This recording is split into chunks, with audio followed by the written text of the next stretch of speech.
Hey guys, so the other day I bought like 1 trillion bananas and then proceeded to only eat like 2 of them, and then the rest got all sad and gross looking. And my flatmates have low-key been complaining about them because they've been attracting flies and stuff, and I thought, screw it, I'm gonna make banana bread.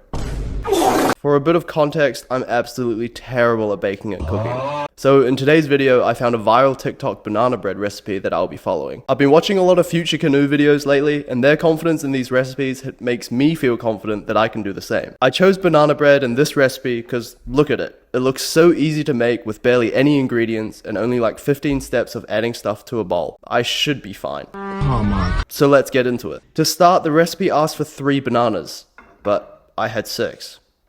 So I peeled 6 bananas into the bowl.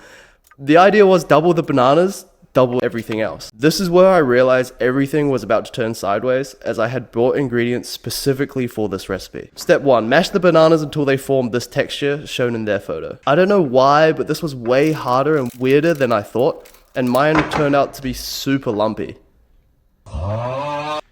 Next, as per the recipe, you add 125 grams of melted butter. This is where I realized 2 things. Firstly, and probably the most stupid mistake ever, I didn't have weighing scales in a recipe that I have just then doubled. How am I supposed to know what weights are? And secondly, this is all the butter I have. According to the side of the packet, it's about 150 grams. So if I were to double it, I need about 300 grams of butter. So in the end, I just melted the 150 grams of butter, added it in, and moved on. Also, I kept unironically doing that hand washing meme where you wash your hands every time after you touch anything and everything. Then you add 240 grams of brown sugar. At this stage, I knew I was just winging it, and with no scales or measurements, I had a brilliant idea of using a cup as your measuring thing, but again, I have no idea how many grams are in a cup. So I just added a couple cups or whatever, just put it in.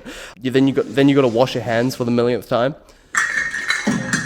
Yeah, I'll just show you guys what it's looking like at the moment. The mixture in the photos is really small, and look how much I have. Then add the eggs and wash your hands. Then 1 teaspoon of vanilla, and then 2 teaspoons of vanilla. I didn't realize I added 2. And then combine. Yum. This looks terrible and is still incredibly lumpy. Next is the dry ingredients, where you're supposed to add them separately in a different bowl. So what I did was add 220 grams of flour directly into the wet ingredients bowl. I was terrified I was going to drop the bag, and again had no way of measuring this out. I was doing a hybrid at this stage of the recipe where I was doubling some things and not really doubling everything out. And then add cinnamon. I have this huge bag of herbs, so I thought surely I would have cinnamon in there. I read coriander, almost grabbed that, but it turns out I don't have cinnamon, so no cinnamon. Then baking powder. This is apparently super important, and it makes things rise. And a general rule of thumb for this recipe, more baking powder equals more rising potential. I just made that up. I have no idea what baking powder is supposed to do. You add your chocolate and combine. It says fold in and not overmix. How the f are you supposed to know what overmixing is?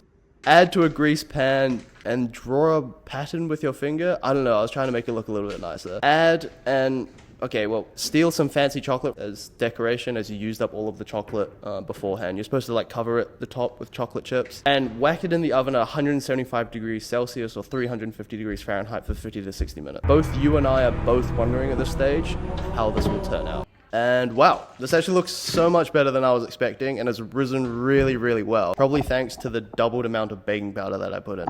Let's give it a taste. Yeah, I realized that this is really hard. It tastes amazing though. I would highly recommend and you follow my recipe throughout this video to an absolute T, because this tastes amazing. But yeah, thank you so much for watching this video. I hope you stick around for more, and alrighty, see ya.